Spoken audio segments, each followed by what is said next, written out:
Hello everybody and welcome back to Expert Examiner IELTS. My name is Glyn and in this video I'm going to give some feedback on Sevara's speaking test from yesterday. Remember, if you'd like to have your own free practice IELTS speaking test with feedback, or if you'd like me to check your IELTS writing tasks, join one of my groups. I'm on both Facebook and Telegram. Links are given in the description. But let's get straight into our feedback for today. Good afternoon. My name is Glyn. Would you please tell me your full name? Good afternoon. My name is Sevara and I make this point with probably now 75% of candidates from Uzbekistan. When you say your name, please say your name slowly and clearly in a way that I can understand. Because when you say... Good afternoon. My name is Sevara. I hear Svartsubrilla, that's what I hear. This isn't part of the test. You won't be marked down for it, but it's just a very basic human thing. If you have to give your name to somebody who's not from your country, please pronounce it slowly and clearly so the other person can understand, because this is not understandable. You can call me Sevara. Okay, you can call me Sevara. Cool. Okay, thank you, Sevara. Now, in this first part of the test, I'm going to ask you some questions about yourself. Do you work or do you study? Right now I'm studying in a school. Right now, I don't know if she said I study or I'm studying. Should be, of course, right now. The best one is I'm studying. Right now I'm studying in a school. I'm studying in a school. I don't know if that ing is there. I'll give the candidate the benefit of the doubt. And I am graduating this year. Cool, I'm graduating this year. Fine, good. Present continuous for future. The 11th class. So if you're at school, right, get things about, you know, what year you're in right. We don't use class, right? I know in Russian, I do probably the same in Uzbek too. You say like, I'm in the 11th class, and you use that word class, but you have to understand that because it's that way in your language doesn't mean it's the same in English. So we have a couple of ways of saying this in English. In British English, we usually say I'm in plus year plus number. Right? I'm in year 11. I'm in year 12. I'm in year 10. In American English, they say I'm in the grade. I'm in the first grade. I'm in the second grade. I'm in the fifth grade. I'm in the 10th grade. We don't use the word class. Grade is acceptable. I'm in the grade, or I'm in year, but not class. It's just wrong. Sorry. And I'm not working, I'm just studying. I'm just study again, so we get the I'm just study. So that use of the verb to be. And what are your favorite subjects at school? My favorite subjects are math and English. So notice there's a bit of self-correction there. My favorite subject is R. So she's changing from is to R. She gets it right in the end. But again, this is quite basic stuff. You know, the difference between is and are. I know sometimes, you know, there is a lot of people, or there are a lot of people. There's a debate over that. But basic use of the verb to be, is versus are, you should be more comfortable. But it's the beginning of the test. Everyone feels a bit nervous at the beginning, and so such mistakes are normal. I'm very keen of both of two subjects. Sounds like I'm very keen of instead of I'm keen on. I'm not a fan of I'm keen on. It's just one of those constructions that I hear learners of English using because their teachers say, don't say like, say I'm keen on, say I'm fond of. For me, it always sounds a little bit odd. And I usually study this subjects in my subject is, not subject is, but subjects. In extra classes, and also teach students. Student is? Students. So notice this. If you watch my videos regularly, you'll know that almost every candidate from Uzbekistan has this problem with consonant clusters, that they can't add sounds like d, s, or z after a consonant. So when we want students with a students, Candidates from Uzbekistan need to put that vowel sound in there, right? They need to say student is, subject is, subject is. We don't do that. Subjects, students. Choose these two subjects. Okay, she gets subjects right there. Cool. And do you get on well with your teachers? Actually, yeah, my I don't see any need for actually here, but okay. teachers are very kind and have a strong knowledge on these two subjects, and yeah, Subject is. So she gets subject correct, and then she goes back to subject is. I can get on very well with my teachers. I can get on very well. Just I get on very well. There's no really need for can here. And what are you planning to do when you finish school? Right now I have some kind of plans when I Plan is? Should be plans. finish the school. For example, I am targeting to enter the university. Well, so enter university without the, but okay. So then I will go to the university. I will go to the never see her. I don't know what that means. So then I will go to the university. I will go to the never see her. So there's a mispronunciation there where even after listening to it twice, I still don't know what you've said. Let's move. And remember that that question is future focused, right? So sometimes we want to think a little bit about, what the question demands from us. When examiners ask things like, when did you last do something, part of the reason for that, the test makers, the script writers, they're designed to check your ability to talk about, the past, right? When did you last do something? And when you have a question like, what are you planning to do when you finish university? This is testing your ability to produce linguistic features that refer to the future. And so when you say like, I have something, or it sounds a little bit like you're sticking to the present, where maybe you're just missing an opportunity to use something simple like I think I will, or I'm planning to, or I'm going to, or I might, or I would like to. All of those constructions refer to the future. So, just keep that in mind. Move on now and talk about your home. How long have you lived in your current home? I am living in my current Current? Should be current, not current. house since I was born. I'm living in my current house since I was born. So notice the tense in the question, right? How long have you been living? Present perfect continuous. How long have you been living? And the candidate answers with present continuous. I'm living here since I was born. Now, easy enough to understand in the context of the question.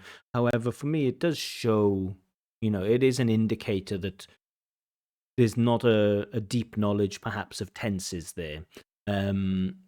Most people, I think, of a solid B2, they understand like this trigger of like, oh, how long is usually used with perfect or perfect continuous, right?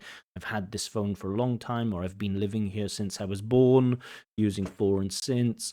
But the candidate just misses it, unfortunately. And those, sometimes that can be like a differentiator. If I'm thinking between a 6 and a 7, I might think, well, I would expect a band 7 candidate to be able to get that present perfect continuous. Not always. We, of course, think of the test as a whole, not just individual parts, but it is a bit of evidence for me that pushes me, away from that 7.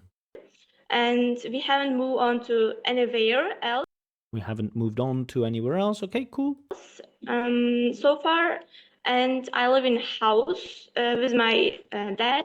Question is, how long have you been living in your current home? It's not who do you live with, it's not do you like your home, it's not anything else. The question is, how long have you been living? Of course, you can extend a little bit, but keep in mind the examiner has a list of questions about your home, and by going off topic here and talking about who you're living with, you might be answering, questions that the examiner is going to ask you. So keep your focus on the question, which is how long have you been living there? Mom, I live with my parents and also with my siblings. And what's your favorite room in your home? Absolutely, it's my own room. Absolutely, it's my own room. I don't know about absolutely here. I mean, it's definitely my own room, maybe. I live this room alone. I haven't shared my own room with any sibling. And it seems, it's a little bit difficult for the candidate to get this language out. Again, just keep things simple. I don't know why we're throwing in present perfect. Like, I haven't shared this room with anyone else. I don't know where that's coming from. I like my own room. That's the place where I spend most of my time, and I find it very easy to relax there and listen to music there. Something like this, much easier. And yeah, it's my favorite room. Repetition of idea. And how often do you have guests in your home? Actually, Don't really see the need for actually here. my relatives, So notice the hesitation, right? It is clear that she can keep going, she can extend her answers, but she takes some time to access. And again, this isn't, it's not a criticism. And I don't want to say, like, oh, you need to speak more fluently. The candidate realizes she needs to speak more fluently. When we examine and when we give feedback, it's only to say, okay, this is one of the reasons why I give you the score that I give you. I can't fix this, I can't diagnose this, I can't say, okay, this is the way to stop hesitating. One thing that often happens is that candidates try to think of overly complex ideas, or they get distracted thinking about trying to use overly complex language. That can sometimes be a barrier to fluency, but only you know what that barrier to fluency is. I would say, outside of IELTS, the most common barrier to fluency is just a lack of grammar and vocab, or a lack of communication skill. But only you know that. But it is noticeable, right? It is noticeable that at times you are trying, and a bit of this in part 3 is totally expected because there is cognitive pressure, and we would expect you to pause and think about things. In part 1, where the themes are familiar, we don't expect such pauses. visit us very commonly, They visit us very commonly, just very often. and because my dad has 5 siblings, Sibling is, should be siblings. and my aunts and uncles come very often. And do you have any house rules? I think there are several house rules in our home. For Think there are several house rooms in your home? Surely this is something you know, right? It's not an opinion. example, I can count some of them to you. For example, All of that just seems wasted, right? I think we have several house rules in my home, and I can count several of them to you. Copy, select that, and cut it and delete it, and just tell me, yeah, one house rule that we have is that we have to blah blah blah blah blah, and absolutely we cannot da da da da da. Right? We don't need this, like, oh yes, we have quite a few house rules, and I can tell some of them to you if you like. Don't need any of that.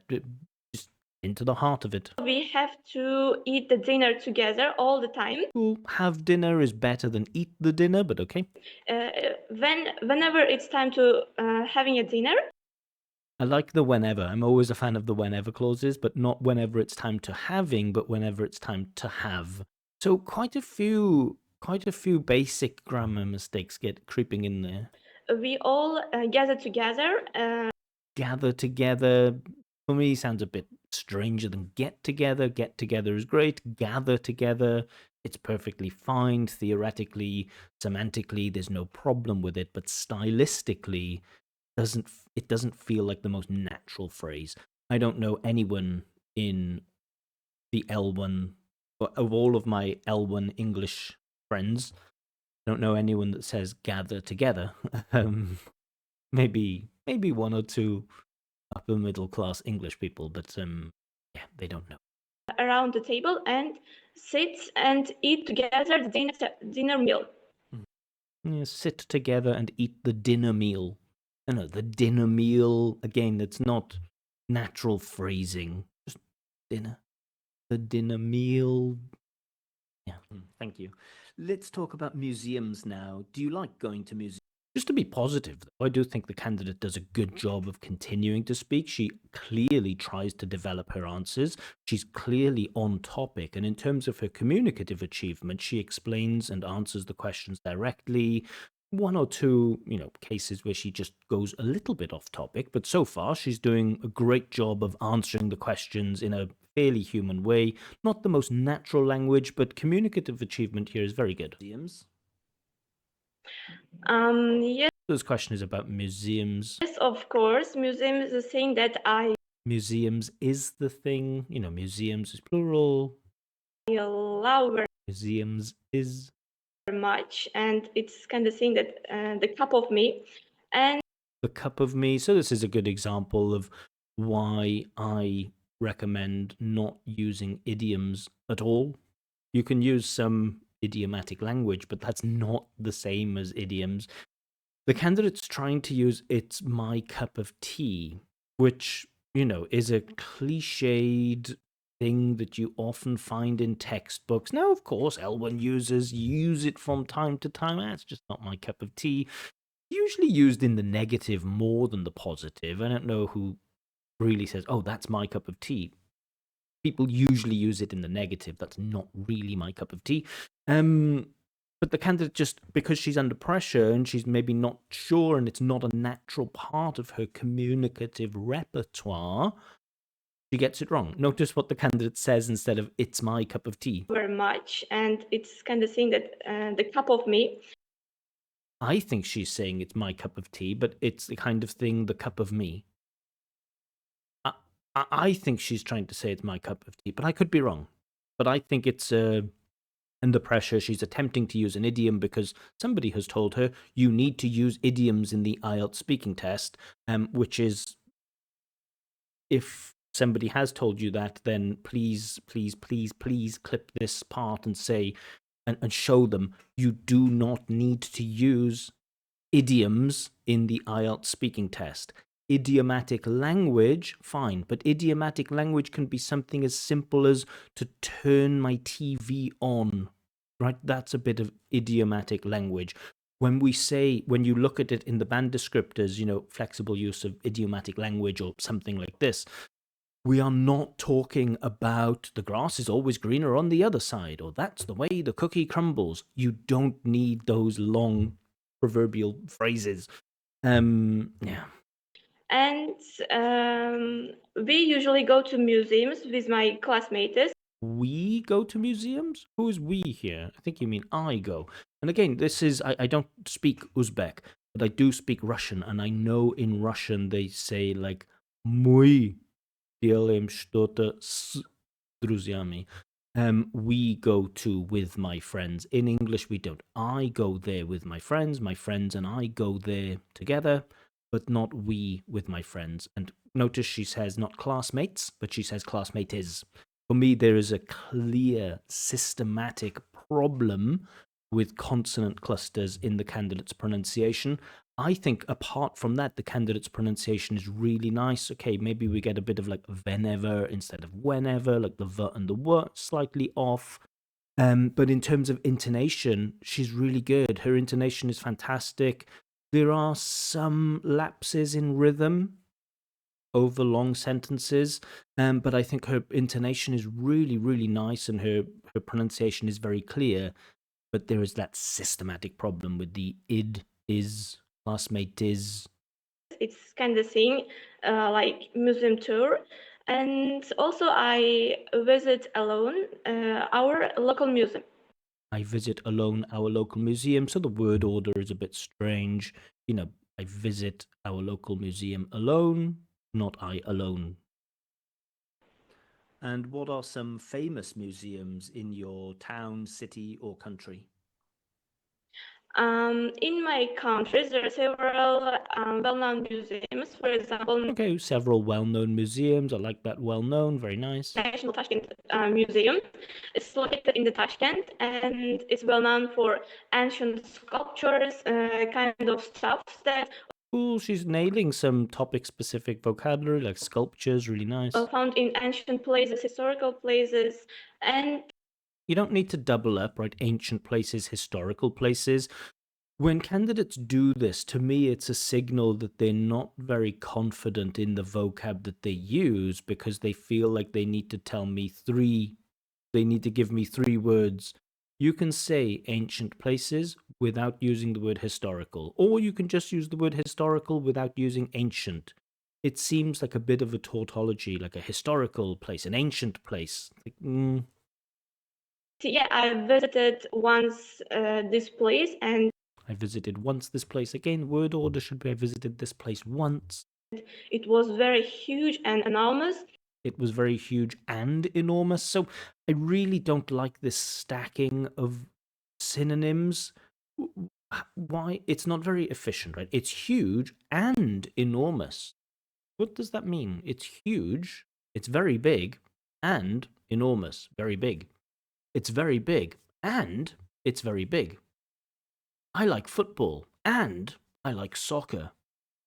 It's not doing anything. And I think this comes from a place of test taker mode, which is I need to show the examiner all of the language that I know, which is not a good mindset in the IELTS speaking test. You do not need to show the examiner all the language that you know. You need to show the examiner that you can use relevant language accurately.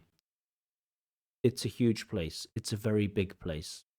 Fine, just pick one of them. It's an enormous place. We don't need to say it's very huge and enormous. And also, we don't use very with strong adjective. Very huge, Very enormous, Absolutely huge, Very big, And also have Thank you. very beautiful exhibits in it. Exhibitors or exhibits? And did you have any school trips to museums when you were younger? So notice this is past simple question, so we expect some past tenses. Yeah, when I was Cool, when I was? around fourth grades. When I was around fourth graders. So again, there's quite a lot that's wrong there. When I was in the, you were not the fourth grade, but you were in the fourth grade. When I was in around the fourth grade. Not grades. We had We had past simple, cool. school tour trip to museum, our local museum, which is located in my region. Which located, again, candidates love using located, but they often forget to use the verb to be.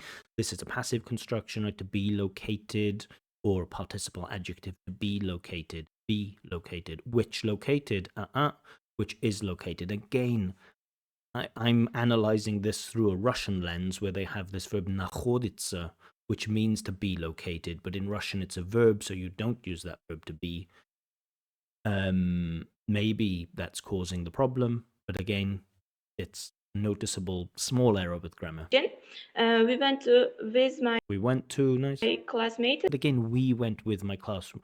Who is the we that went with your classmates? You and somebody else went with your classmates, or just you went with your classmates? Because if it's just you, then I went there with my classmates.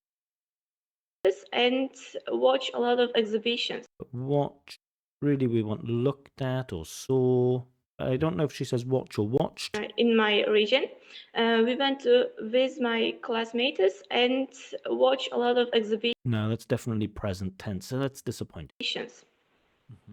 And what do you think is more interesting at a museum, learning about history or looking at artworks? I think it depends on person. It doesn't depend on the person. This is part one. This is not what is objectively more interesting. It's what do you think? It's about expressing your preferences. What do you prefer? So it can't depend on the person. It's your preference. What's more interesting, learning about history or looking at art? What's your preference here? Not it depends on the person. That's for part 3, right? This is part 1. It's personal. It's about you. What are your preferences? Now, let's say, for example, if you are keen on to learning or reading some kind of books, Keen on to learning or keen on learning? it's the best learning from books. Why are we talking about learning from books? The question is, what do you prefer, learning about history at museums or looking at art in museums? We're off topic here. The history, but if you get bored very often from books, it would be the best to visit a museums and learn from artworks. Camden says museums, which is strange, using with a plural noun. Okay, thank you. Okay, but that's the end of part 1. I won't go into too much detail. We're already 25 minutes in. The candidate's doing a really good job of answering most questions. 1 or 2 are a little bit off topic. The last one was definitely on topic, but off topic, but okay. Vocab seems good. In some places, she's really nailing topic-specific vocab, like sculpture and ancient. I don't like the stacking of adjectives, like it's very huge and very enormous, or it's ancient and it's historical. So I don't really like that. Some of the little collocations are just missing, just lacking a bit of sophistication. But so far, I think vocab is her strongest point. In terms of grammar, she has reasonably good control of basic grammar forms. Sometimes she misses some past simple. Sometimes she misses some verb to be, and that's a little bit problematic. She also has a problem with singular and plural nouns, and subject verb agreement, like plural are or plural is. So those basic mistakes will stop you from getting the band 7 for grammar. In terms of fluency and coherence, generally she's on topic, she's answering the questions, bit of hesitation, but okay. And for pronunciation, I think pronunciation is also one of her strongest points, apart from that systematic error with consonant clusters, that she can't say subjects, she says subject is. She can't say students, she has to say student is. Now, in this next part of the test, I'm going to give you a topic. Let's see how she does with part 2. She needs to describe a successful person that she knows. So always with part 2, we always want to make sure that we know what is at the heart of the question, right? The factual, you should say and explain, all of that is to help you to structure your talk, to do it in a logical way. Usually you get like you should say plus factual information, and then you get a question at the end that forces you to go into something a bit more subjective. You don't have to follow that order, but I recommend following that order. But at the heart of this question is a successful person. So what I want to have a clear picture of in my mind is who this person is and why they are successful. So that's the heart of this question, and that's something that candidates often miss. They are tangentially on topic. They are kind of on topic, but they often don't get at the heart of the question. And the heart of this question is a successful person. Who are they? What makes them successful? Let's see how the candidate.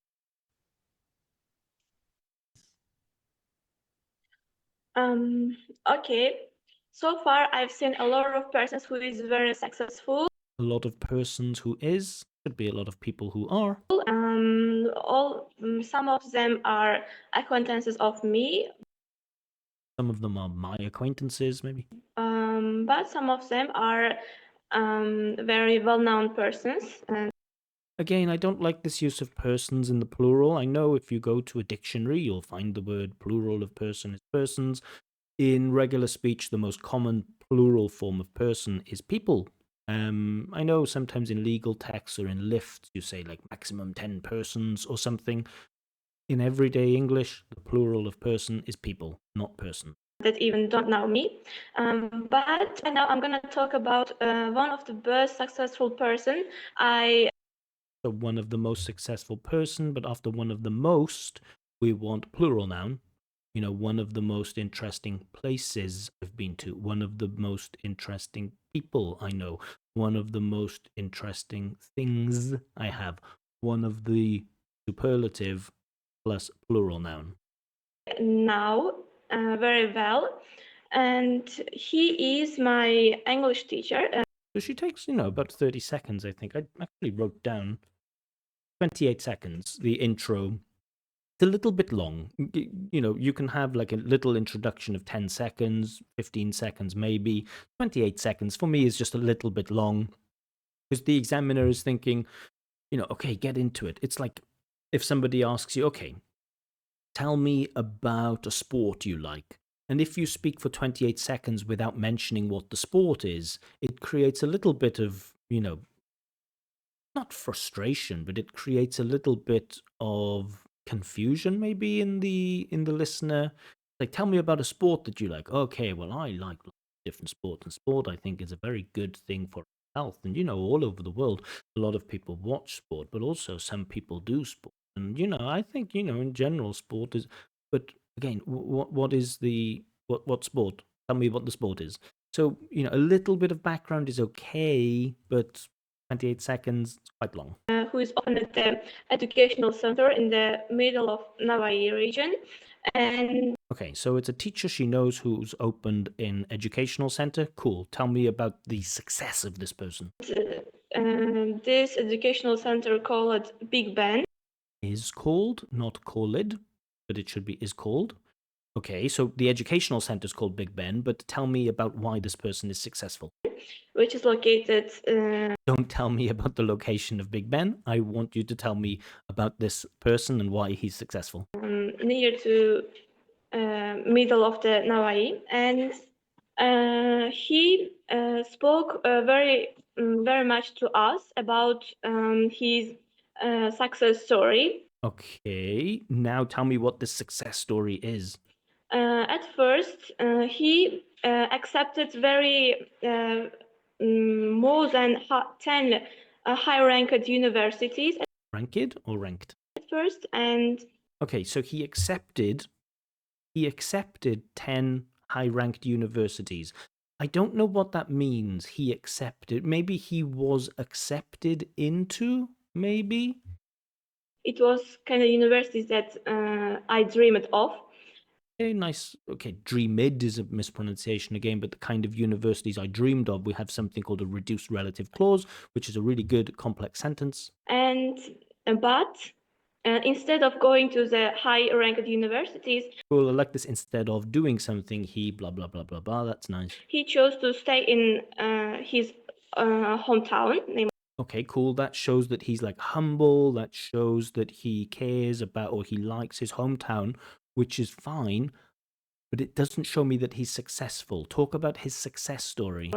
Home country, and he started with a startup business project. Cool. Was it successful? If so, how? He opened the educational center. We know he opened the educational center. This is now the third time you're telling me about this educational center.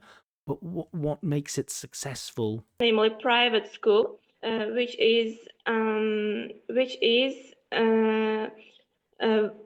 very well known in Navai.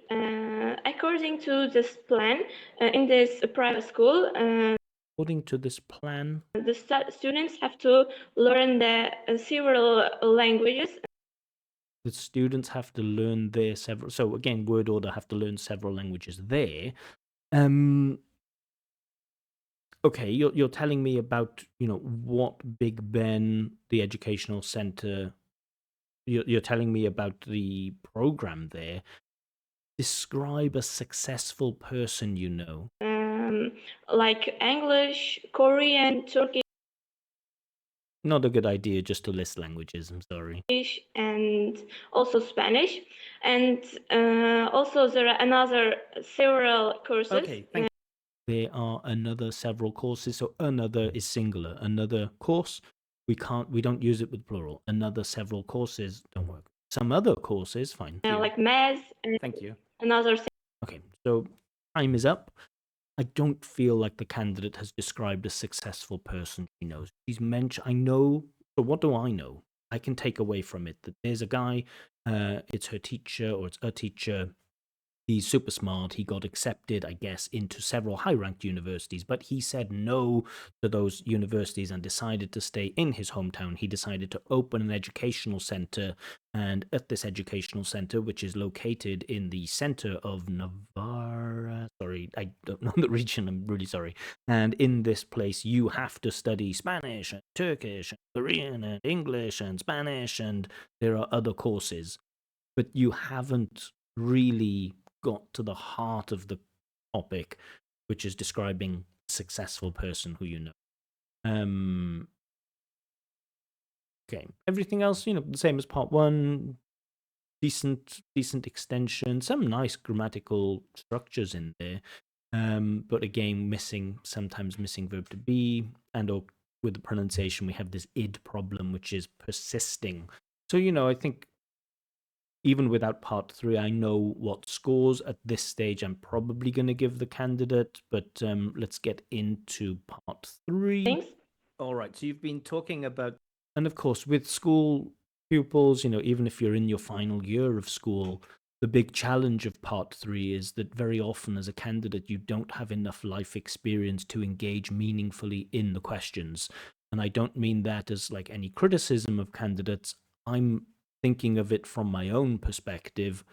16, 17, maybe even 18-year-old Glyn would have really struggled with this IELTS speaking test, not because I didn't know English, but because I lacked real world experience. If questions come up like what can employers do to motivate their staff, because I don't really, at that time, I didn't really have enough life experience. I had never worked in an office or never had a job. I couldn't really talk meaningfully about the role of motivation in the workplace, right?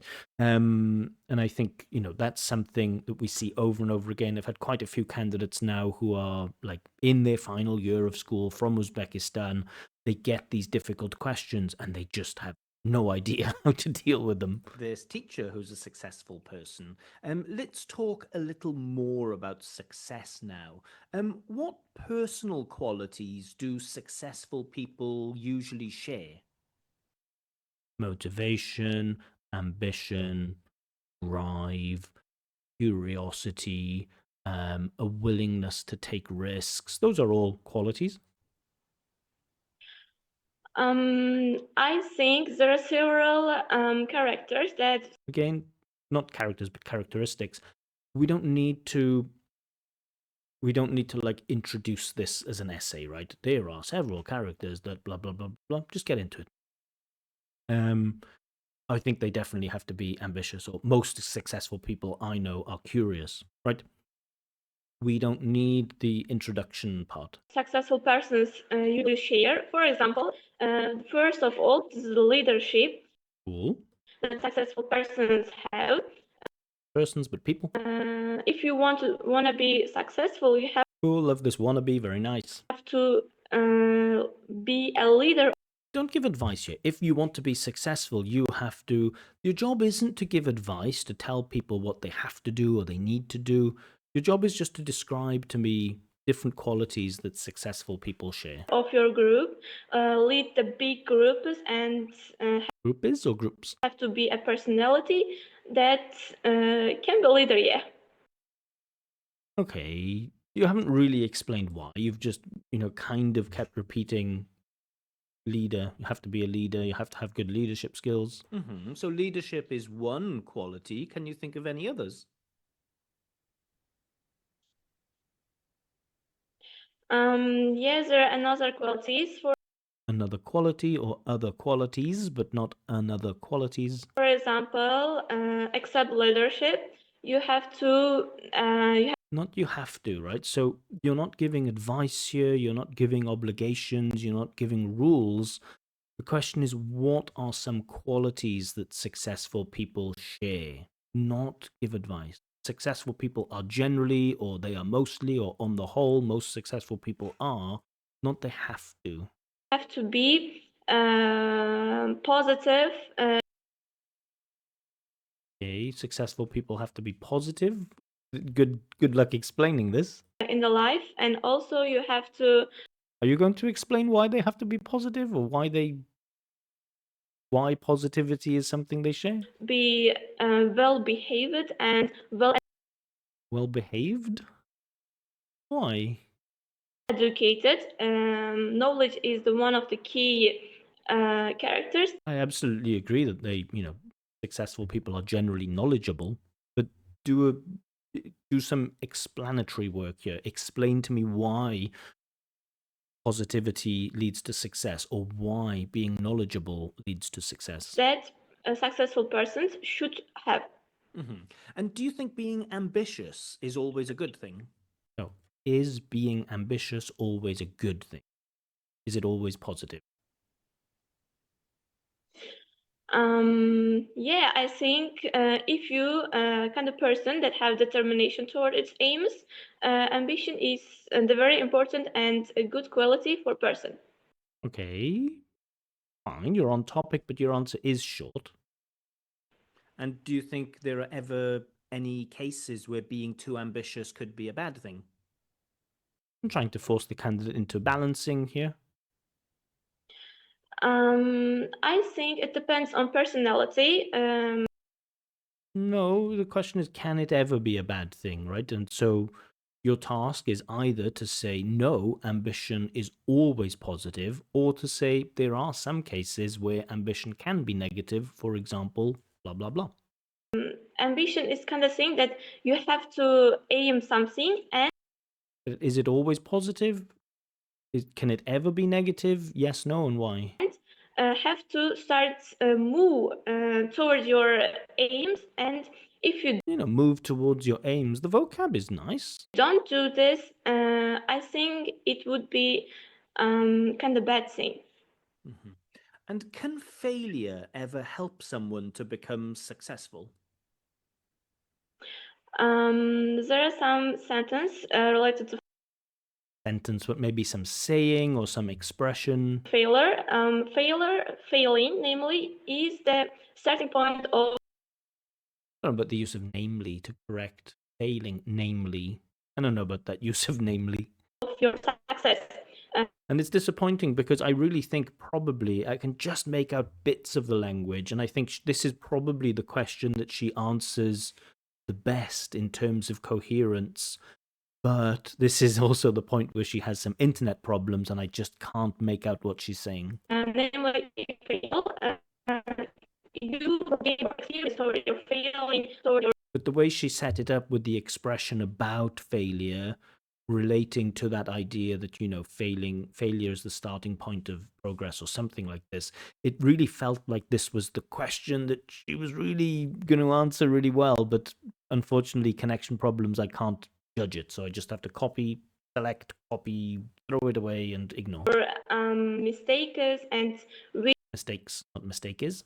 at which point exactly you made a mistake, you will learn. At which point, again, it's really nice in terms of lovely little expression. At which point, very nice.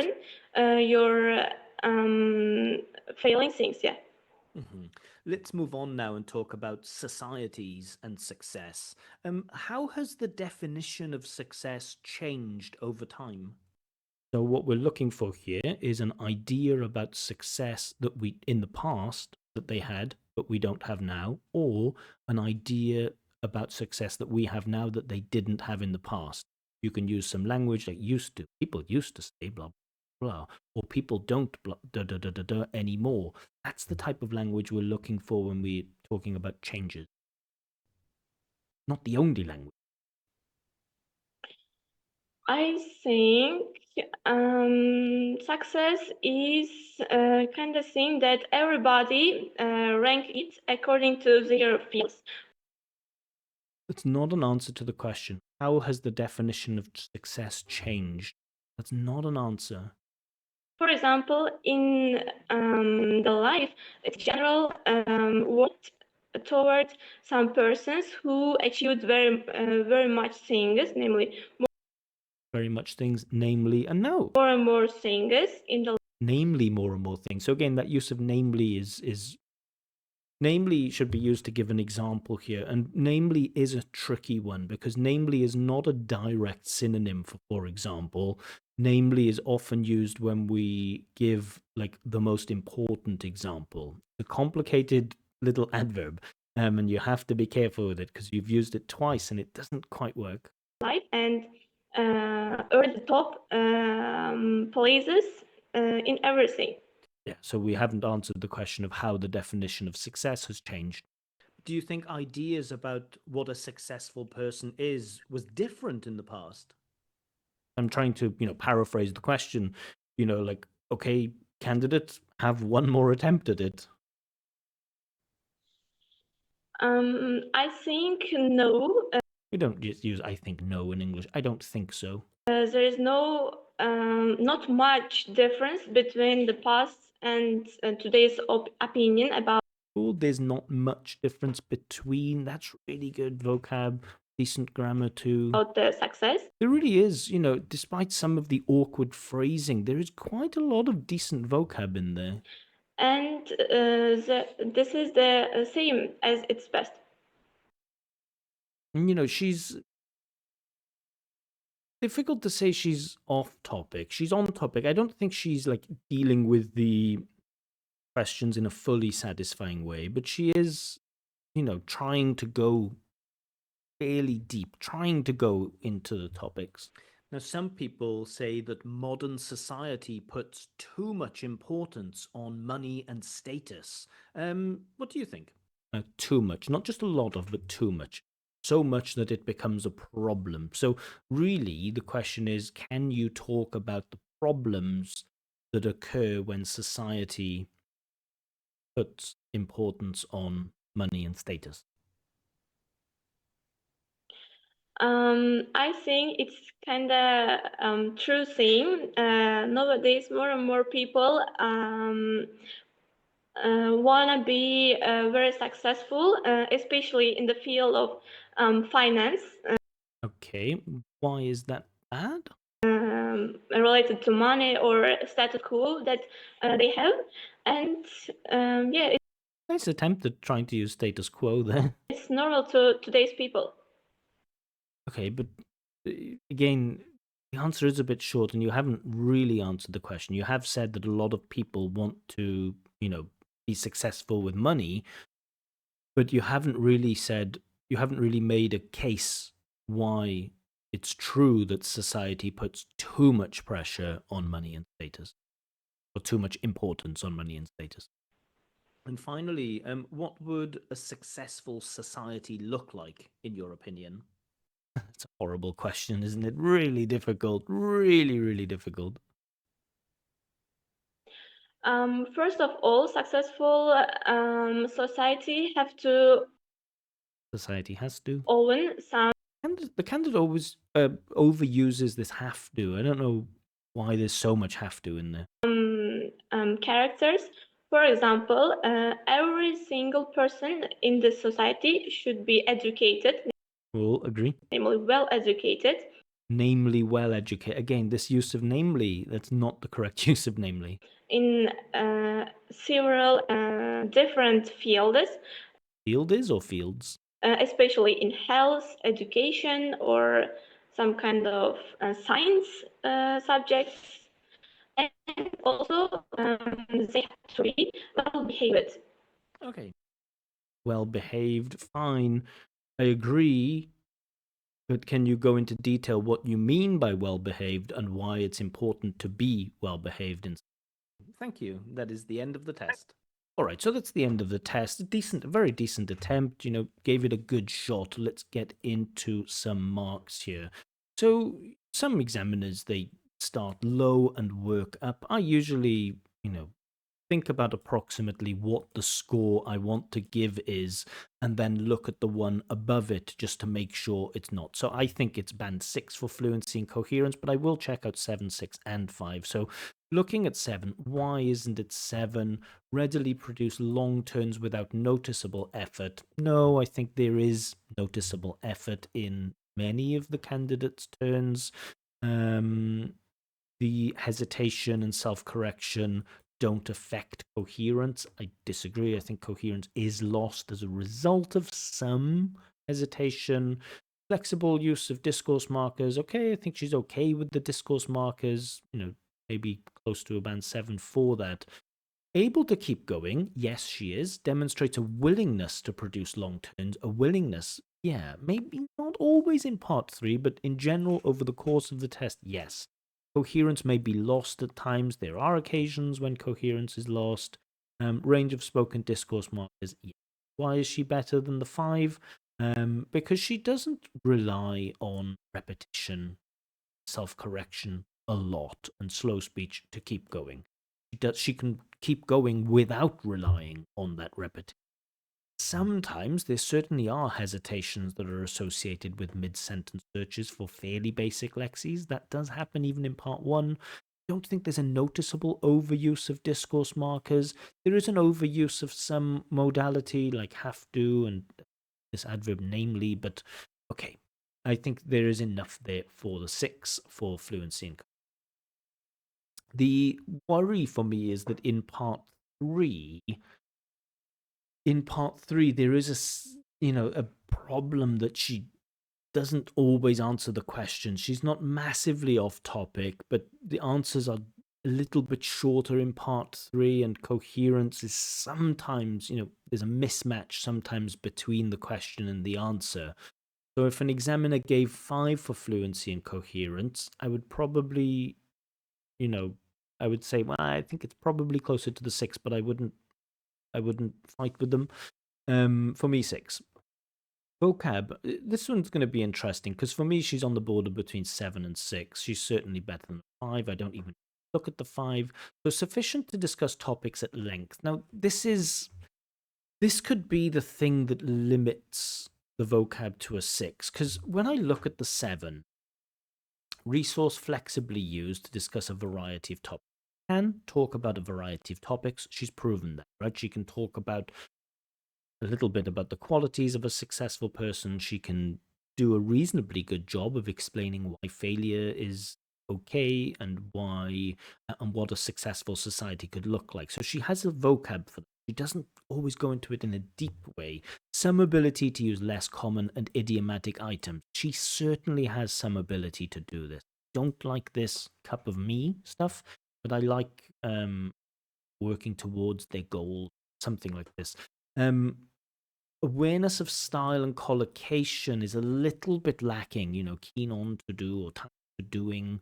And there are, inappropriacies occur. So I think there is that range, right? The range, for me, and effective use of paraphrase, fine. The range of vocab is there for a band 7. It's just this question of, is she going into topics enough at length? Does she show enough vocab to go into topics at length? And sometimes when you don't go into topics at length, that will stop you. A lot of people think, oh, it'll stop you from getting a good mark for fluency and coherence. Sure, it will, but it will also prevent you from getting a higher mark for vocabulary if your answers are too short. But it's tough. I could definitely see justification for a 6, but I think I'm going to stick with my original, which I think is 7. Just think that range of vocab may be just enough. Right on the border. For me, right on the border between 6 and 7. She has enough range for a 7, just about, but she doesn't quite go into topics in enough detail. I have to make a decision and I'm really stuck. I usually go with the higher mark because yeah. So just about a 7. Grammar, not enough for a 7. Error-free sentences are frequent. No, they aren't. That's the thing that will stop you from getting a band 7. Error-free sentences are not frequent. We have mistakes in many, many places. You have them usually in your basic stuff. So you look at the 5. Basic forms are fairly well controlled. Okay, fairly well controlled. Complex structures are attempted, nearly always contain error. No, she has some complex structures which are error-free, and so for me, band 6. There is a mix of short and complex sentence forms, definitely. Errors frequently occur, so not enough accuracy for the band 7. So band 6 for grammar. And with pronunciation, we get a lot of good stuff, right? A lot of good stuff where even if I look at the 8, right? She's not a band 8 for pronunciation, but when I look at the band 8, I see it uses a wide range of phonological features. Yeah. Convey precise or subtle meaning? Maybe not. Can sustain appropriate rhythm. There are problems, so she doesn't sustain really appropriate rhythm. Flexible use of stress and intonation. Flexible use of intonation, I would say yes. Flexible use of stress, I would say no. The lapses are not just occasional. Can be easily understood throughout. More or less, accent has minimal effect on intelligibility. So there are aspects of her pronunciation which are really, really high level, especially her intonation. However, there are systematic problems with consonant clusters. These really stand out. They really get in the way. They don't, they don't cause confusion to me, somebody who has spent a lot of time now speaking to people from Uzbekistan. I'm familiar with this pattern of speech, but potentially some of those id is endings could cause confusion. Um, so yeah, I'm limiting the pronunciation to a band 6. Yeah. But okay, let's have a look at the marks in total. So it seems as though my scroll has stopped working on my touchpad. So sorry about that. Yeah. So let's get into these marks. Fluency and coherence, I think I gave a band 6. Lexical resource was the one I gave slightly higher. Certainly, there may be people who argue with me and say, no, it's not enough for a 7. You might have a point. I think there's just about enough. Grammatical range and accuracy, 6. Pronunciation, 6. So overall, that gives the candidate. I'm sorry that it's so big. Again, the touchpad on my screen on my computer has stopped working sometimes. Overall, the score is 6.0, of course 6.25. Certainly she's not far away from 6.5, and I would expect her in the real test. I think she can get a 6.5. I think there's definitely, if she can clear up those problems with pronunciation, she could definitely get a 7 there. If she can clear up just the basic mistakes with grammar, she could get a 7 there. If she can stay on topic and find a nice strategy for part 2, she could potentially get a 7 for fluency and coherence. So I think she does have a ceiling of a band 7. I really think she has a ceiling of a band 7, but for me, this performance is okay. This performance is 6.0, but she does have a ceiling of a band 7. Key areas of improvement, these are things that I noted down after the test. So pronunciation mistakes with the consonant clusters, they are killing your score. Your part 2 just doesn't get at the heart of the task. Talk about a successful person. You need to do some work, preferably with a teacher, not just practicing the part 2, but analyzing part 2 questions to understand what the central theme of the task is. Because even if your speaking is really, really good, even if you're super fluent and accurate, if you don't get at the heart of the theme, then it will be a problem. And also, your grammatical range is decent, but you have to fix your accuracy. You often don't get the verb to be right, or you don't use the verb to be where you need it. Sometimes you use present forms instead of past forms, and little things like this. Singular nouns versus plural nouns, you have clear problems with that. But just clearing up those basic mistakes would put you in contention for that band 7. But yeah, for me, overall band 6, I know a few people in the comments section said that she was band 5. I don't think she's band 5. I think she's better than that. I think she is probably, the lower or the mid part of B2. I don't think she's C1, but I think, just about B2. 6.0 on the IELTS scale is middle of B2. On the Glynn scale, it's the lower end of B2. But I think that's where the candidate is, 6.0. I feel like that is a fair reflection of her speaking ability. But let me know what you think. Are my marks too harsh? Are my marks too generous? Yeah, let me know. And also, if you'd, in the meanwhile, in the meantime, meanwhile, meanwhile, if you'd like to have your own free practice IELTS speaking test with feedback, or if you'd like me to check your IELTS writing tasks, join one of my groups. I'm on Facebook and Telegram. That's where I get all of my candidates from. These speaking tests and writing checks are all absolutely free, but candidates are selected at random. Obviously, there are lots of candidates. There's only one Glyn. The only way to make it fair is just to choose someone at random. If you don't want to go through the random process and you'd prefer to pay for a speaking test or a writing check, then check out my website, expertexaminer.com, where you'll see a full list of services that I offer for money. Yeah, but more videos from me coming soon. But for now, bye-bye.